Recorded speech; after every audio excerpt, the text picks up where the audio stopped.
অমলেশ দেবনাথ এবং বাবার নাম শ্রী সজল দেবনাথ চৌরিলাম মধ্যপাড়ার বাসিন্দা। তাকে কিডন্যাপিং করে নিয়েছে বলে আমাদের কাছে একটা ইনফরমেশন আসে, রিপোর্ট আসে। তারপর আমরা বিশালগড় পিএসএ আসে।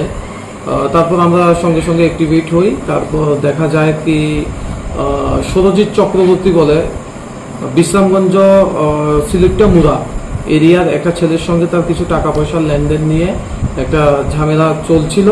ওই ঝামেলাকে কেন্দ্র করে কিডন্যাপিংয়ের যা হয় তাদের মধ্যে। তারপর আমরা যথারীতি অভিযান চালিয়ে অমলেশকে রিকভারি করতে সক্ষম হই। তারপর অমলেশের বয়ান থেকে আমরা জানতে পারি যে বিনীত ঘোষ নামক তার একজন বন্ধু, বিনীত ঘোষ সরজিৎ চক্রবর্তী এবং অজানা দুজন থেকে কিছু টাকা পাবে, ওটা নিয়ে অমলেশকে ফোন করে কি হেল্প করার জন্য। তখন অমলেশ বিনীত ঘোষের সঙ্গে সিলেক্টামুরা এরিয়াতে যায় এবং তাদের মধ্যে কিছু কথা কাটাকাটি হয়, অল্টারকেশন হয় টাকা নিয়ে।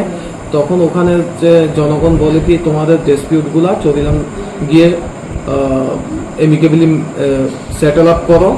ওটাকে কেন্দ্র করে যখন অমলেশ ওই অজানা গাড়ি নাম্বারবিহীন নতুন গাড়ির মধ্যে বসে রাস্তা দেখানোর উদ্দেশ্যে, চৌরিলাম পার্টি অফিস সংলগ্ন রাস্তা দেখানোর উদ্দেশ্যে, তখন গাড়িটা অতর্কিতভাবে অমলেশকে নিয়ে এখান থেকে চলে যায়।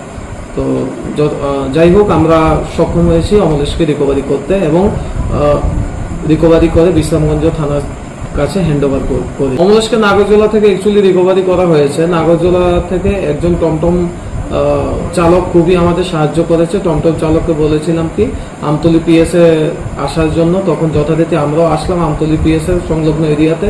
টমটমকে দেখে আমরা ওখান থেকে রিকভারি করে নিয়ে এসেছি। তাদের এগেনস্টে কেস মামলার ব্যাপারগুলো বিশ্রামগঞ্জ থানার কাছে হ্যান্ড ওভার করা হয়েছে। তারাই দেখবে আসল ঘটনা, এর মধ্যে আরো কিছু ঘটনা আছে কিনা তা খতিয়ে দেখা দায়িত্ব তাদের।